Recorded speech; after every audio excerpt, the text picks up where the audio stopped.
Mutton যেভাবে আমি রান্না করি সেটা আজকে তোমাদের সাথে শেয়ার করব।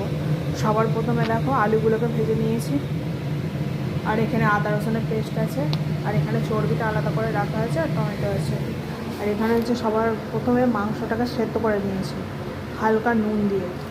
মাংসটাকে আলাদা করেছি কিন্তু জলটা ফেলিনি, জলটা আছে। এবার কড়াইয়ের মধ্যে গোটা গরম মশলা দিয়ে দেবো,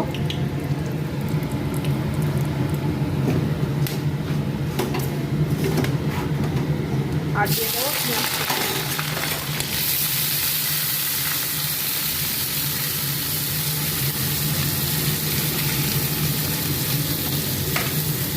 পেঁয়াজগুলোকে আবার লাল লাল করে ভেজে নেব।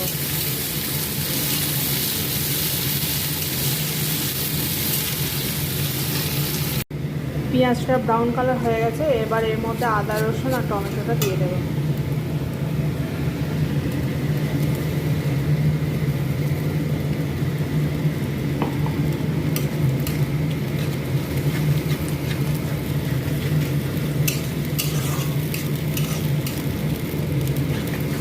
এই মশলাটাকে এবার ভালোভাবে কষাবো। মশলা থেকে যখন তেল ছাড়তে আরম্ভ করবে, এই যে ধারে ধারে তেল ছাড়তে আরম্ভ করেছে, লঙ্কার গুঁড়ো, কাশ্মীরি লঙ্কার গুঁড়ো, হলুদ আর লবণ, আর চর্বিটা আছে চর্বিটা দিয়ে দেবো।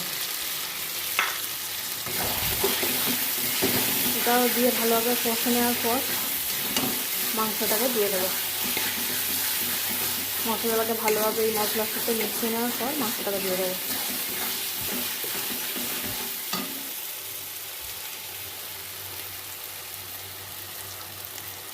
এবার এই হালকা সেদ্ধ করে রাখা মাংসগুলো দিয়ে দেবো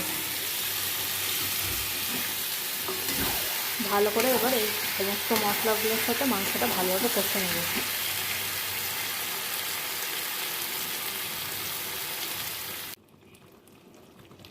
মাংসটাকে ভালোভাবে কষানো হয়ে গেছে, এবার এই আলুগুলো দিয়ে দেবো, ভেজে রাখা আলুগুলো। আর যেহেতু আমি ঝালের জন্য কোনো লঙ্কা ব্যবহার করিনি, কাশ্মীরি লঙ্কা দিয়েছিলাম, তাই গোটা কাঁচা লঙ্কা দিয়ে দেবো।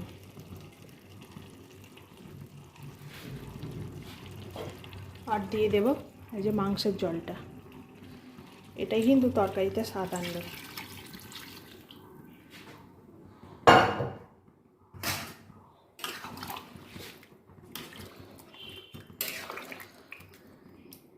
এবার এটাকে ঢেকে রাখবো।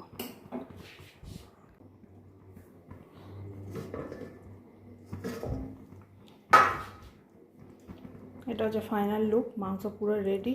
লাল লাল ঝোল, মটনের লাল লাল ঝোল, চর্বিগুলো একদম পুরোপুরি গোটাই আছে।